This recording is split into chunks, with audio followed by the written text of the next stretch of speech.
अस्सलाम वालेकुम दोस्तों, मैं हूं सईद उमर फारूक अपने चैनल उमर स्पीक्स की एक और एपिसोड के साथ आपकी खिदमत में हाजिर हूं। दोस्तों आज के एपिसोड भी हर स्पेशल एपिसोड है और आज की एपिसोड बहुत इंपॉर्टेंट है, बहुत अहम है उन तमाम लोगों के लिए जो हज 2024 में इंटरेस्टेड हैं, वो हज 2024 करना चाहते हैं। तो उनके लिए ये वीडियो बहुत इंपॉर्टेंट है क्योंकि आज के वीडियो में मैं एप्लीकेशन यानी दरख्वास्त जमा करवाने के लिए जो जो चीज़ें आपको चाहिए, दरकार हैं, जो चीज़ रिक्वायर्ड है, जो डॉक्यूमेंट्स रिक्वायर्ड हैं और हज फॉर्म फिल कैसे करना है, मैं वो तमाम डिटेल आपके सामने रखूँगा।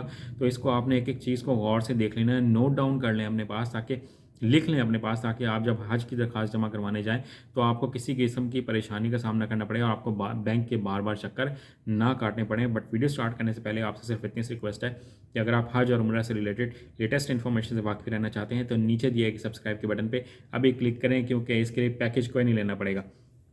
जी तो दोस्तों बात कर लेते हैं कि हज एप्लीकेशन के लिए क्या क्या रिक्वायरमेंट है। बट उससे पहले अल्लाह ताला से दुआ है कि अल्लाह ताला वो तमाम लोग जो हज में इंटरेस्टेड हैं 2024 में, अल्लाह ताला उन सबको हज की सादत नसीब फरमाए और उनकी हाज़िरी को कबूल और मंजूर फरमाए। आमीन। और कमेंट सेक्शन में तमाम लोग आमीन लिख दें ताकि सब लोग हज की सादत नसीब फरमाए। तो मैंने ये चीज़ें कुछ नोट डाउन कर ली हैं। हज एप्लीकेशन जमा करवाने के लिए आपके पास कौन कौन सी चीज़ें होनी चाहिए, जिसमें सबसे पहले तो आपके पास पासपोर्ट होना चाहिए जिसकी वैलिडिटी 16 दिसंबर 2024 तक होनी चाहिए, यानी कि इससे ज़्यादा होनी चाहिए, इससे कम नहीं होनी चाहिए। अदरवाइज़ आपकी हज एप्लीकेशन मंजूर नहीं होगी, उसको एक्सेप्ट नहीं किया जाएगा, जमा नहीं किया जाएगा। देन जो सेकंड बात है वो नादरा के आईडी कार्ड की है, वो भी 16 दिसंबर 2024 तक वैलिड होना चाहिए। तीसरी बात जो तीसरी बात है वो ब्लड ग्रुप, कि आपको अपना ब्लड ग्रुप पता होना चाहिए कि मेरा ब्लड ग्रुप कौन सा है, क्योंकि जब आप हज की दरख्वास्त जमा करवाने जाएंगे तो वो आपसे पूछेंगे और आपको वहाँ पर फॉर्म फिल करते वक्त ब्लड ग्रुप लिखना पड़ेगा। जो चौथी रिक्वायरमेंट है, जो चौथी आपने चीज़ वहाँ पर फिलअप करनी है वो है वैक्सीनेशन कार्ड, कि आपने कोई वैक्सीन लगवाई हुई है या नहीं। अभी तक सऊदी हुकूमत कोविड की वैक्सीन जो है वो कंपलसरी करार दे रही है और उसके लिए आपको हर हाल में वैक्सीन लगी होनी चाहिए।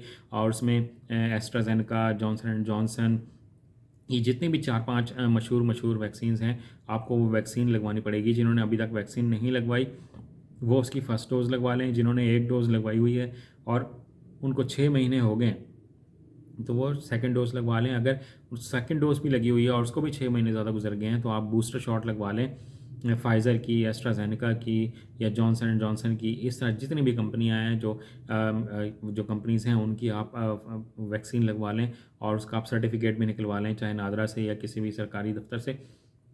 इसी के साथ साथ जो ओवरसीज़ पाकिस्तानी हैं उनको भी एक हेल्थ सर्टिफिकेट वहाँ से अपने वहाँ से एक बनवाना पड़ेगा, और एक चाहे वाइट पेपर पे आप हेल्थ सर्टिफिकेट लिख के दे दें कि मैं बिल्कुल फ़िट हूँ। और फिर यहाँ पाकिस्तान आकर आप यहाँ से किसी सरकारी दफ्तर से यानी कि किसी सरकारी हॉस्पिटल से आप हेल्थ सर्टिफिकेट बनवा लें, उसके बगैर आपको हज पर जाने की इजाज़त नहीं मिलेगी।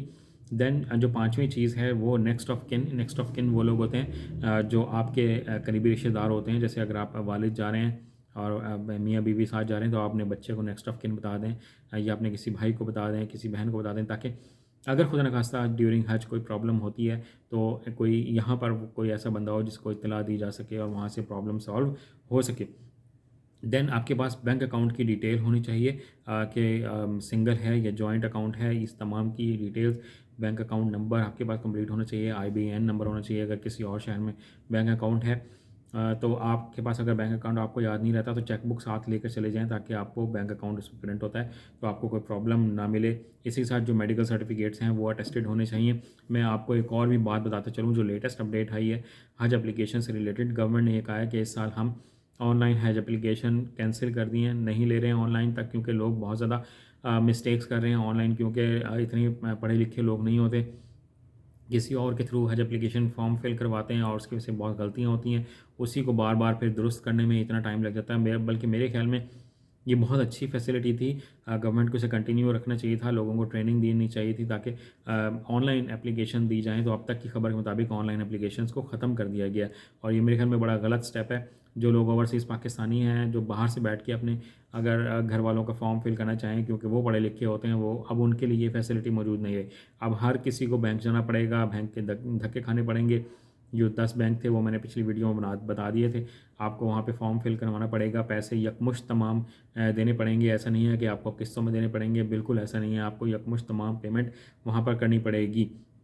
ये तमाम डिटेल्स थी हज फॉर्म फिल करने से के हवाले से। अगर आप कोई हज बदल के मुतालिक मैं बताता चलूँ कि हज बदल के मुतालिक बहुत से लोग पूछ रहे हैं, तो गवर्नमेंट ने ये कहा है कि 2017 से 2023 तक जिन लोगों ने हज किया है सरकारी हज स्कीम के तहत, वो हज बदल भी नहीं कर सकते।